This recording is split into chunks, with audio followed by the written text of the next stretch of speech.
សួស្តីអ្នកទាំងអស់គ្នាថ្ងៃនេះដែរខ្ញុំនាំអ្នកទាំងអស់គ្នាទៅយកឆាត់សម្រាប់វាយអញ្ចឹងអ្នកទាំងអស់គ្នាទៅតាម map ដែលខ្ញុំបានបង្ហាញនៅខាងលើទៅ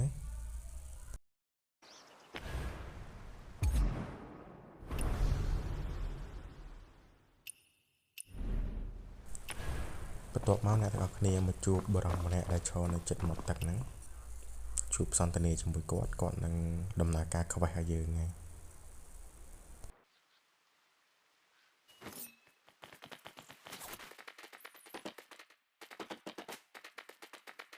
បន្ទាប់មកយើងឡើងមកជាន់លើយើងនឹងជួបនារីម្នាក់ហ្នឹងគេនឹងឲ្យយើងដើររកតម្រុយចំនួន6អញ្ចឹងអ្នកទាំងអស់គ្នាធ្វើតាមវីដេអូទៅ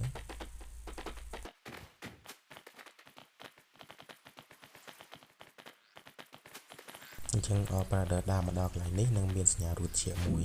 គេកំពុងតែលេខអុកយើងចុចសញ្ញារូតជាទៅយើងនឹងបានមួយបន្ទាប់មកយើងដើរមកដល់ក្រោយនេះយើងនឹងមានឃើញឆ្មាមួយអ្នកទាំងអស់គ្នាចុចលេងឆ្មាហ្នឹងទៅគេនឹង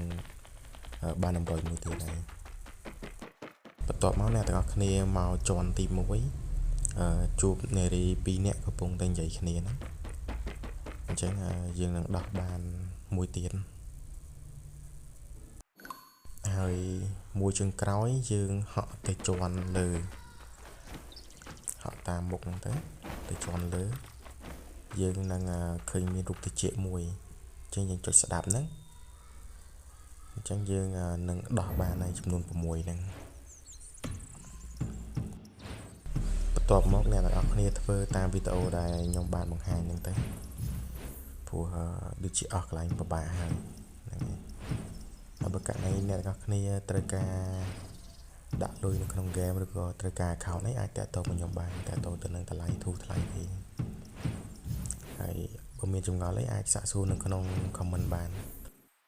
អរគុណជួបគ្នានៅវីដេអូក្រោយ